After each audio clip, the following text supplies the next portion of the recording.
Good morning, students. Welcome in Social Science virtual class. How are you? I hope all of you will be fine. Students, today we are going to start chapter 4 of history, that is tribals, Dikus, and the vision of a golden age. Tribal means original inhabitants. Diku means Britishers. So today we will discuss tribals, Dikus, and vision of a golden age. Tribals किन लोगों को कहते हैं student? The people who lived in forest, mountainous area, in caves, living far away from the main stream of population. जो आम लोगों से, majority of people से अलग ग्रुप ऑफ पीपल जो रहते हैं उन्हें हम कहते हैं ट्राइबल्स। तो हम किसके बारे में डिस्कस करने जा रहे हैं आज? सबसे पहले ट्राइबल्स के बारे में।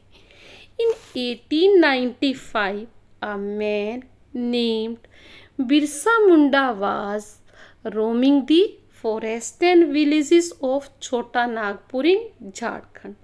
People said that he had miraculous power. He could cure all diseases and multiply grain. Birsa की बात कर रहे हैं जो 1895 में स्टूडेंट्स किस में घूम रहे थे? फॉरेस्ट में, विलेजेस ऑफ छोटा नागपुर, जो कहाँ पर है? झारखंड में। लोग कहते हैं कि उनके पास चमत्कारिक पावर थी कि वो हर रोग को दूर कर देते थे। अगर ब्लेस कर दें तो फार्मर्स की जो क्रॉप्स है मल्टीप्लाई हो जाती थी, कई गुना ज़्यादा हो जाते थे। स्टूडेंट, बिरसा मुंडा खुद भी कहते थे, Birsa himself declare that God had appointed him to save his people from troubles, free from them slavery of dikus. Birsa क्या कहते थे कि भगवान ने उन्हें अपॉइंट किया है लोगों के दुखों को दूर करने के लिए और to save the people from slavery of dikus, to free the people from slavery of dikus. Dikus कौन थे? ब्रिटिशर्स, जो बाहर से आए थे और हमारे लोगों को एक्सप्लॉइट कर रहे थे।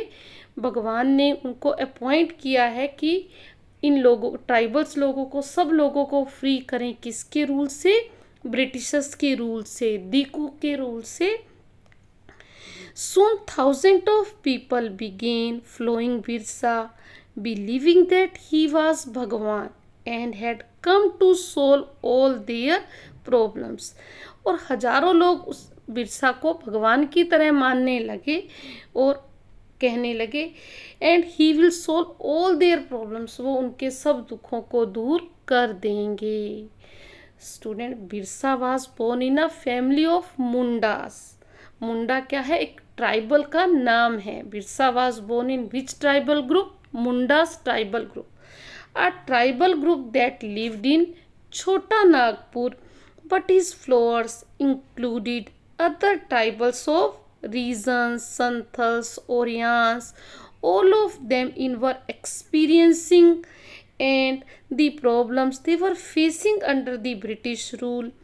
Their familiar ways their familiar ways of life seemed to be disappearing. Their livelihood were under threat and their religion appeared to be danger. People were unhappy during the British rule. They were forcing them to live a settled life. They forcing them to change their religion. So they were unhappy during the British rule. Or they believe that Birsa Munda will help them to get rid of from these problems.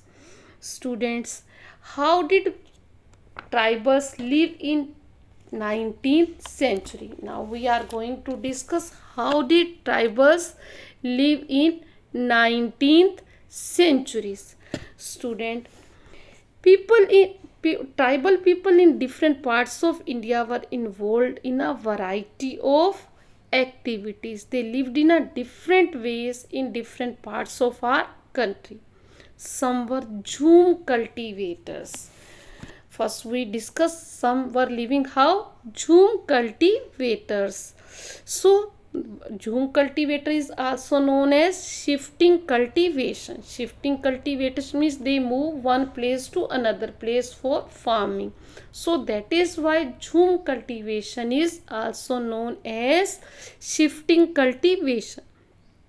Shifting cultivation was done on small piece of land. First they clear the forest, cut the trees, then burnt the trees, then mix the ashes into the soil, then use the land for which farming. They scatter the seeds and grow the crops, or when they get the harvest, then they shift to another place. किस तरह से shifting करते करते थे, trees को burn कर देते थे, जो उसकी राख बच जाती थी उसको सोइल में मिक्स कर देते थे कि जिससे सोइल की फर्टिलिटी बढ़ जाए. फिर सीड्स को स्कैटर्ड कर कर वो फार्मिंग करते थे. और when crop they cut the crops, then they shift to another place, और उस लैंड को खाली छोड़ देते थे जिसे कहा जाता था fallow land. So this was known as shifting cultivation और झूम कल्टीवेशन. स्टूडेंट वो इसलिए लैंड को खाली छोड़ देते थे कि वो अपनी फर्टिलिटी को दोबारा से रिस्टोर कर ले. और this type of farming done in which part of our country? North eastern and central part of our country. So we discuss कि tribal people, some were jhum cultivators and some were hunters and gatherers. Some were hunters and gatherers. hunting करते थे और crops, fruits को collect करते थे forest से. fruits को, leaves को, shrubs को, they were collecting these things from the forest. In many regions, tribal groups lived by hunting animals and gathering forest produce. They saw forest as essential for survival. The Khons were doing which? Hunting and gathering. Khons were example of hunters and gatherers. Students, they regularly went on collectively hunts and divided the meat among themselves. They ate fruits and roots collected from the forest and cooked food with the oil they extracted from the seeds of the sal and Mahua.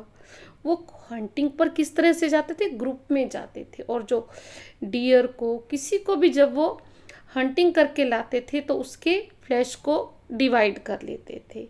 And also they ate the fruits, roots, and also cooked the food in which oil of sal and mahua. They used many forest shrubs and herbs as a medicine. और student, they also sold these things to the local traders. कि forest में जो लोग रहते थे उनके पास आसपास के एरिया के लोकल ट्रेडर्स भी आ जाते थे उनके सामान को खरीदने के लिए. और वो उनसे क्या खरीदते थे? जैसे the local weavers and leathers worker turn to Khonds when they needed supply of kusum and palash flower to colour their cloth and leather. Student, कुछ लोकल ट्रेडर्स भी उनके पास आ जाते थे क्या खरीदने के लिए? कुसुम और प्लास्ट फ्लावर को to colour their cloth and leather. Student, from where did these forest people get their supply of rice and grains? जो लोकल ट्रेडर्स आते थे स्टूडेंट्स, इन्हें वो राइस और ग्रेन सेल करते थे और इनसे वो खरीद लेते थे. और कई बार ये फूड क्रॉप्स जो फॉरेस्ट में ग्रो करते थे, कलेक्ट करते थे, उन्हें दे देते थे लोकल ट्रेडर्स को, और उनसे जो सामान राइस ग्रेन और चाहिए था वो खरीद ले लेते थे. और some of them did odd job in the villages carrying loads and building roads while other labored in the fields of farmer. और कई बार जब फॉरेस्ट में उन्हें फूड नहीं मिलता था तो वो शहरों में, गांव में कुछ लोग लोडिंग का काम करने चले जाते थे. When supply of forest produce shrank, tribal people had to increasingly wander around in search of work as laborer. but many of them, like Begas of Central India, were reluctant to work for others. The Begas saw themselves as people of forest who could only live on the produce of forest. पर students, bags लोगों को गांव में, शहरों में जाकर loading का काम करना, रोड्स बनाना, ये काम पसंद नहीं थे। उन्हें ये लगता था कि उन्हें भगवान ने फॉरेस्ट में रहने के लिए ही बनाया है और वो फॉरेस्ट के अलावा कहीं और जाकर नहीं रहेंगे और कोई काम नहीं करेंगे। It was below the dignity of Baigas to become a labourer. Tribal group often needed buy and sell in order to able to get the goods that were not produced in the locality. Traders को, जो tribal लोग थे, उन्हें उन चीज़ों की ज़रूरत पड़ती थी जो जंगलों में नहीं होते थे। तो these things make them dependent on traders and money lenders.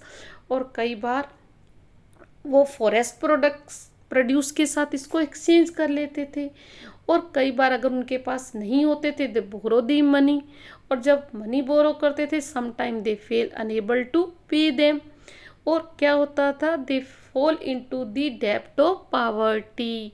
डेब्ट का मतलब वो कर्जे में डूब जाते थे, क्योंकि वो लोन लेते थे पर उन्हें पे नहीं कर पाते थे। तो इसलिए ट्राइबल लोग, आउटसाइडर जो मनी लेंडर थे, लोकल ट्रेडर्स थे, उन्हें वो अच्छा नहीं समझते थे।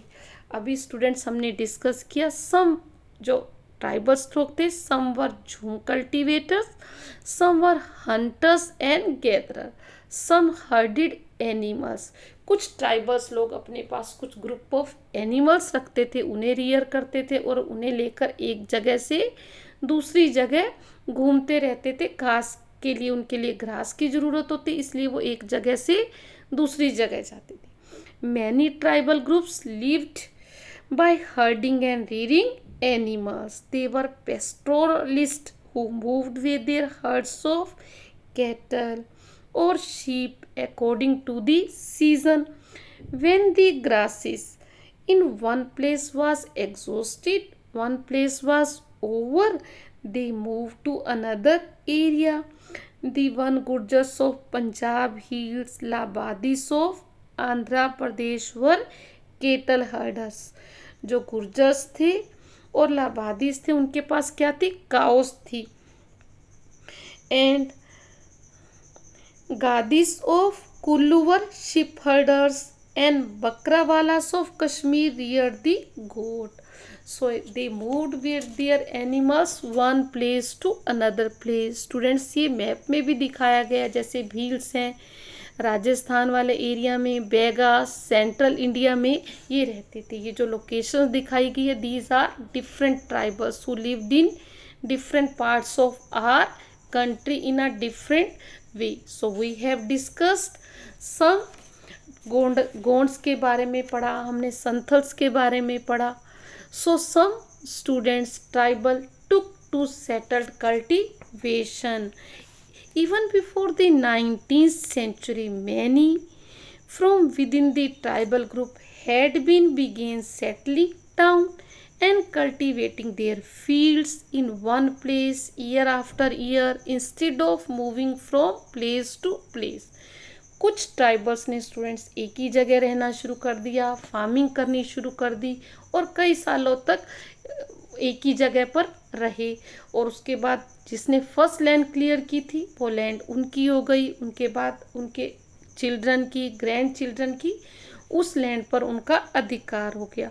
All of them had their rights on land and very often some people within the clan acquired more powers and then others, so some became chief and other followers. Powerful men often rented out their land instead of cultivating in themselves. और कुछ लोग बड़े powerful हो गए, head बन गए और उन्होंने दूसरों से अपनी लैंड पर फार्मिंग कराना या उन्हें रेंट पर अपनी लैंड देना शुरू कर दिया।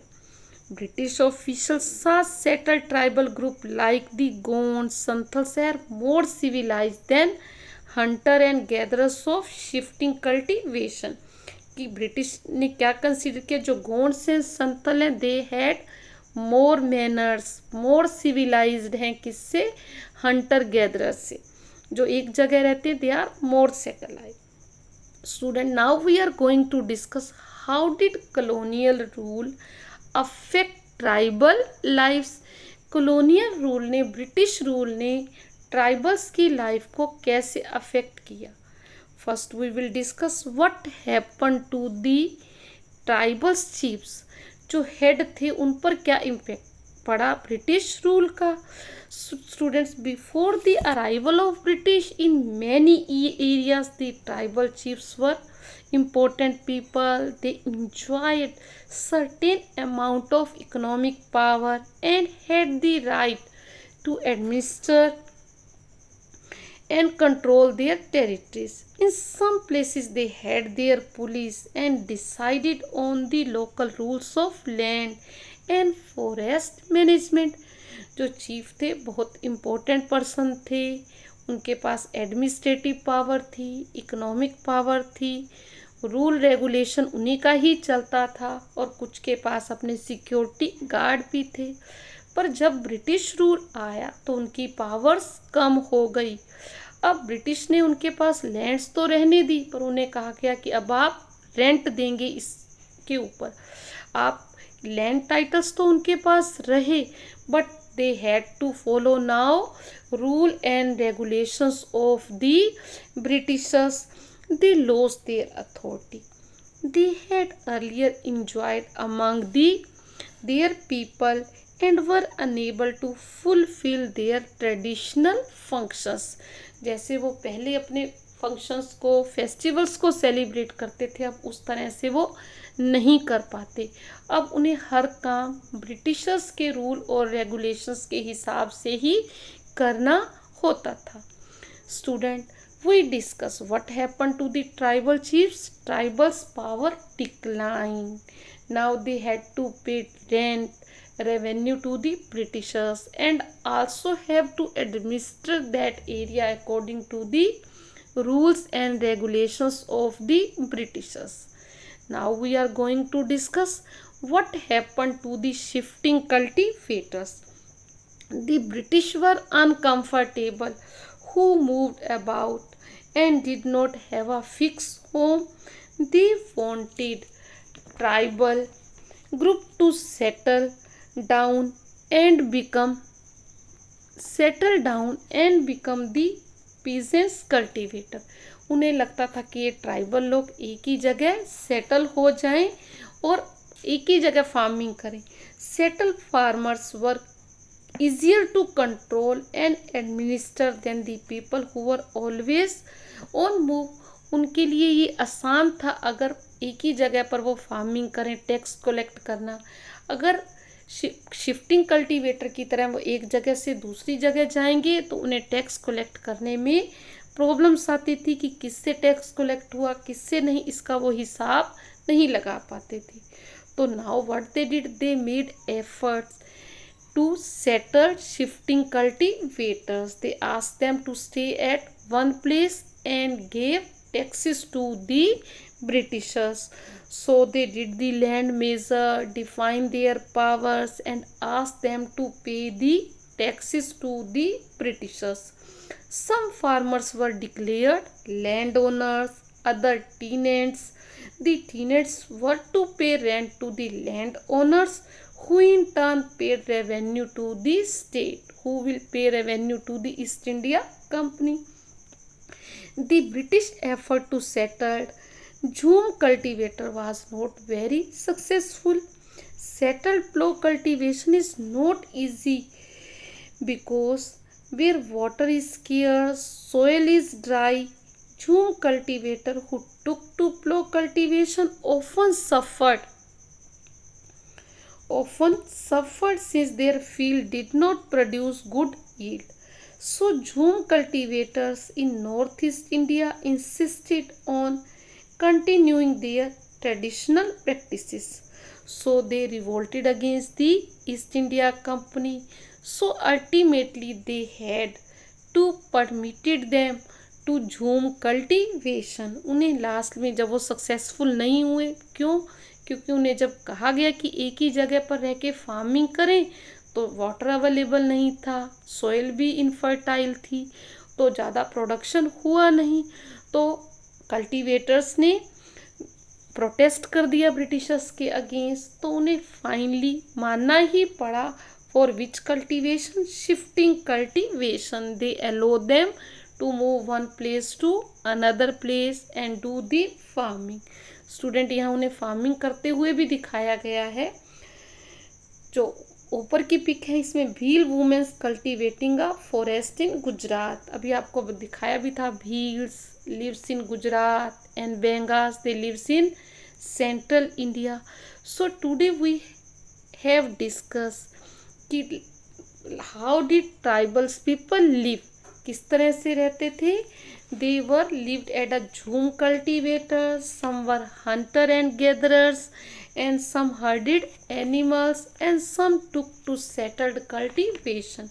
कुछ लोग बार बार एक जगह से दूसरी जगह शिफ्ट होते रहते थे फार्मिंग के लिए, और कुछ हंटिंग और गैदरिंग का काम करते थे, एनिमल्स को हंट करना, फ्रूट्स को कलेक्ट करना, उन्हीं पे डिपेंडेंट रहना फॉरेस्ट प्रोड्यूस पर, और फॉरेस्ट प्रोड्यूस को वो लोकल ट्रेडर्स को सेल कर देते थे, जिनसे राइट व्हीट ग्रेन खरीद लेते थे और अपनी रिक्वायरमेंट को पूरा करते थे। और कुछ लोग जब फॉरेस्ट एरिया में प्रोड्यूस नहीं होता था, गांव या शहरों में जाकर construction of roads, loading unloading का काम भी करते थे। पर कुछ लोगों को, कुछ ट्राइबल्स को ये पसंद नहीं था, जैसे Baigas saw themselves as a people of forest who could only live on the forest produce, कि उन्हें तो जो जंगल में है थोड़ा या ज़्यादा उसी पर डिपेंडेंट रहना है, गांव या शहरों में जाकर कोई और काम नहीं करना। सम हर्डेड एनिमल्स, शीप गोट, उन्हीं के साथ वो एक जगह से दूसरी जगह शिफ्ट होते रहते थे। और कुछ लोगों ने एक ही जगह पर रहकर फार्मिंग करनी शुरू कर दी। How did colonial rule affect the tribals? जो चीफ थे, जो हेड्स थे ट्राइबल्स के, उनकी पावर्स कम हो गई। अब उनके लैंड टाइटल्स तो रहने दिए, कहा गया कि वो अपने पास वो लैंड एरिया तो रखेंगे, अब ब्रिटिशर्स को टैक्स पे करेंगे। और हमने डिस्कस किया what happen to shifting cultivators, they force them to do the farming at one place but they failed and ultimately British allow them for shifting cultivation. Students, read the lesson and do the worksheet in your workbook, and also do the question answers in your fear notebook. Stay at home, stay healthy, maintain social distancing, wash your hands again and again. Students, keep learning. Keep learning. Thank you. Have a nice day.